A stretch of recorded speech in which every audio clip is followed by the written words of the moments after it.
Bab 1385. Tidak begitu yakin. Pria pirang itu sengaja berpura-pura panik sesuai dengan perintah Habel, dan menelan seteguk air, dan berkata, orang-orang Oriental agak mirip dalam penampilan, dan saya tidak sepenuhnya yakin apakah mereka sendirian. Semua kata-kata yang dia ucapkan ini semua diberitahu oleh Abler sesuai dengan niat Lin Yu, untuk mengaburkan informasi, sehingga orang-orang berbaju hitam ini akan curiga. Kamu tidak perlu yakin sepenuhnya, kamu hanya perlu mengenalinya, betapa miripnya mereka. Pria yang tampak cukup galak untuk menelan berkata kepada pria pirang dengan suara yang dalam, dan pada saat yang sama mengulurkan tangannya dan menunjuk ke telinganya, berkata, dia mungkin setinggi ini. Kentut. Lin Yu, yang sedang memegang telepon, memarahi dengan marah ketika dia mendengar pria yang tampak seperti pembunuh itu, dan berkata, bagaimana aku bisa begitu pendek, aku harus lebih pendek darinya. Lin Yu tidak marah, dibandingkan dengan tinggi badannya sebelum kematiannya. Brother Jiarong memang lebih pendek, tapi dia tidak sependek yang digambarkan oleh orang yang seperti monyet di ponselnya. Pak, saat kita tiba di hotel, saya akan membunuhnya dulu untuk melampiaskan amarah Anda. Bai Rentu berkata dengan dingin, tetapi ada senyum langka di wajahnya yang layu. Dia tidak menyangka bahwa Tuan He, yang selalu lembut dan anggun, akan sangat peduli dengan tinggi badannya. Pasti, jika kalian berdua membunuhnya lebih dulu, aku akan mengajari seseorang seperangkat seni yang sangat kuat. Lin Yu jarang menghentikan 100 orang dari pembantaian orang, sebaliknya, dia mengangguk setuju dan berkata dengan marah. Mampu di samping menyeringai, sedikit tidak terkendali, dan dia tampaknya tidak mengharapkan Tuan He yang serius memiliki sisi kekanak-kanakan sehingga kepanikan dan kekhawatiran di hatinya juga menghilang sedikit. Di layar pengawasan, pria pirang itu melihat ke arah pria yang tampak galak itu, mengangguk dengan pasti, dan berkata, ya, dia. Dia memang sangat tinggi. Itu benar, lihat lebih dekat. Pria kejam itu sekali lagi menyerahkan foto di tangannya kepada pria pirang itu. Pada saat yang sama, dia mengeluarkan setumpuk dolar dari tangannya dan melemparkannya ke meja depan.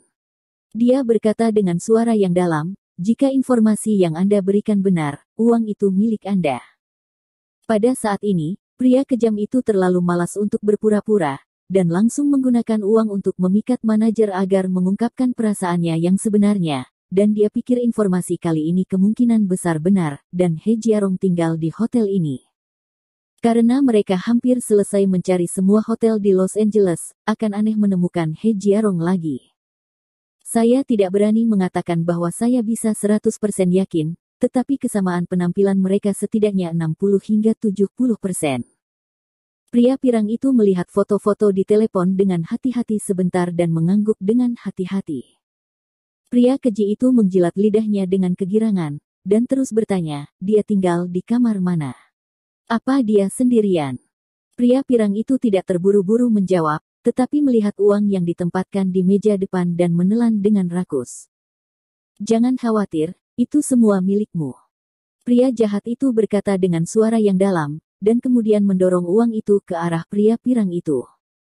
2303. Pria pirang itu tampak sangat gembira dan tidak sabar untuk memberitahu pria pembunuh itu nomor kamar yang telah dia program sebelumnya.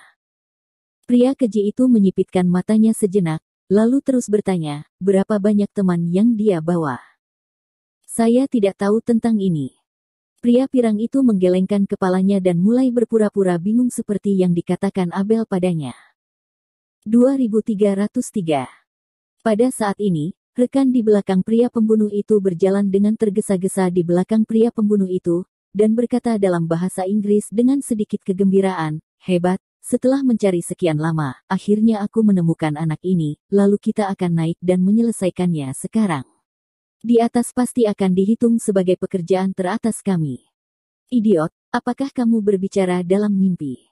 Berapa banyak dari kita yang bisa menyelesaikan He Jiarong? Pria kejam itu mengutuk dengan dingin, ayo naik sekarang, mati saja. Jelas, dia memiliki pemahaman yang lebih baik tentang kekuatan Lin Yu, dan dia juga sangat takut. Kamu ingin. Ketika pria pirang itu mendengar percakapan antara pria pembunuh itu, ekspresinya sedikit berubah.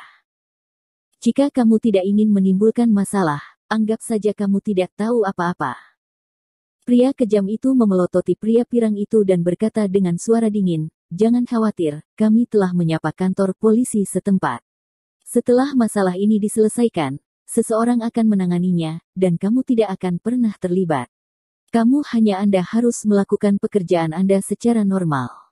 "Oke, baiklah, mengerti, saya mengerti."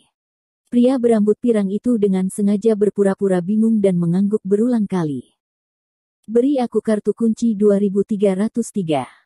Pria kejam itu mengulurkan tangannya dan berkata dengan dingin kepada pria pirang itu, "Setelah kita menyelesaikan pekerjaan kita, saya berjanji kamu akan mendapatkan lebih banyak uang."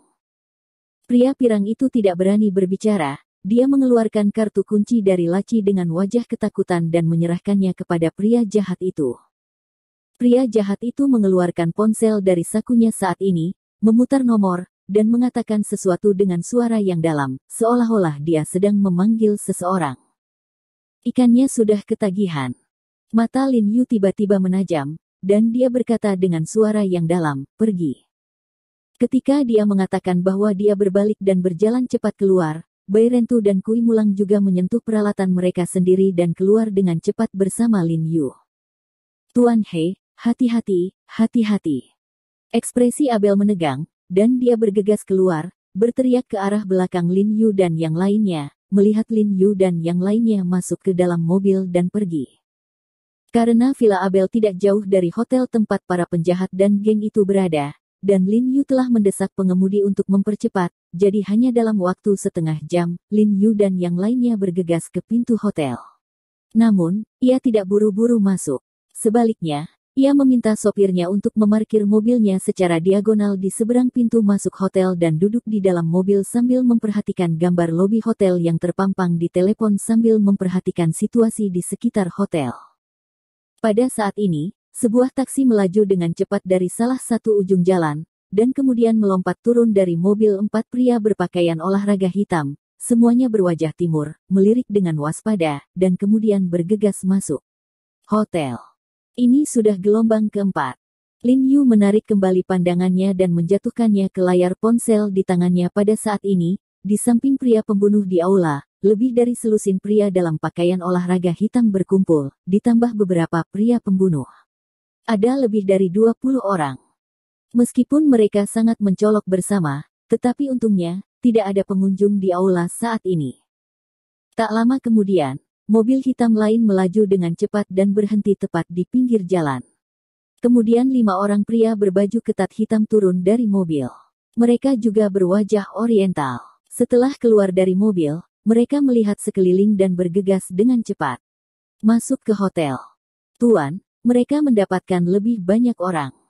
Pada saat ini, Bai Rentu yang duduk di sebelah Lin Yu tiba-tiba merasakan ketegangan, dan berkata dengan suara yang dalam, "Kamu berkata, akankah mereka memanggil semua staf di Los Angeles?"